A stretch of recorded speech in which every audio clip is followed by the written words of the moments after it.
السلام عليكم ورحمة الله وبركاته، ازيكم عاملين ايه؟ لو مهتم بالجديد والمفيد في عالم التطبيقات اشترك في قناتي. في قناتنا بندور كل يوم على الجديد في عالم التطبيقات واللي بيوفر وقت ومجهود عليك. مش محتاج تتعب نفسك، كفاية تشترك وتفعل الجرس عشان يوصلك شرح الأحدث التطبيقات المحلية والعالمية لتغيير استخدامك للتليفون. تطبيق النهاردة يا جماعة هو اسمه فينج، أدوات الشبكة. التطبيق ده يا جماعة ده شكل التطبيق ده سعة التخزين بتاعته 14 ميجا بايت، عمليات التنزيل بتاعته 50 مليون عملية تنزيل. واخد يا جماعة 4.4 تقييم، واخد 647 ألف مراجع.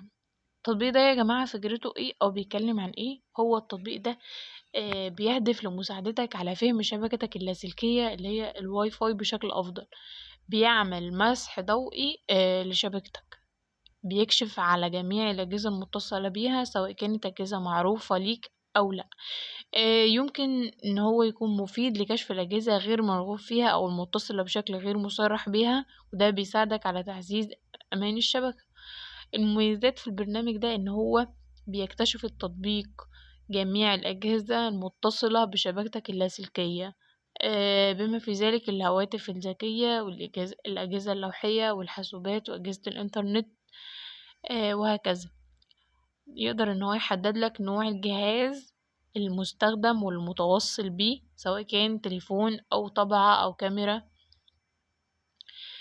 الجهاز ده بيقوم بفحص الأجهزة المتصلة للكشف عن أي نقطة ضعف أمنية محتمل.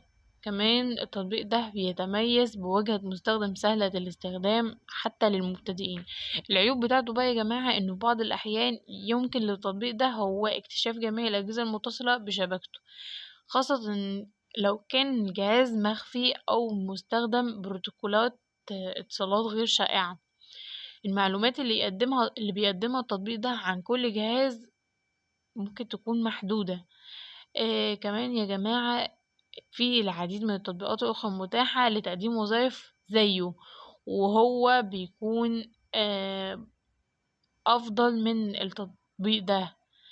الجوانب دي يا جماعة آه آراء الناس يا جماعة، ناس شكرت فيه وناس قالت إن هو حلو جدا ومفيد واستفادوا بيه، وإنه التطبيق ده ما فيهوش مشاكل وكل مرة بيستخدموه بيكون فعلا كويس جدا. في ناس تانية قالت إن التحديث الأخير ليه سيء جدا وما بيتمش الفحص غير مرتين أو 3 مرات بس، وبعدين بيلغي التفاعل.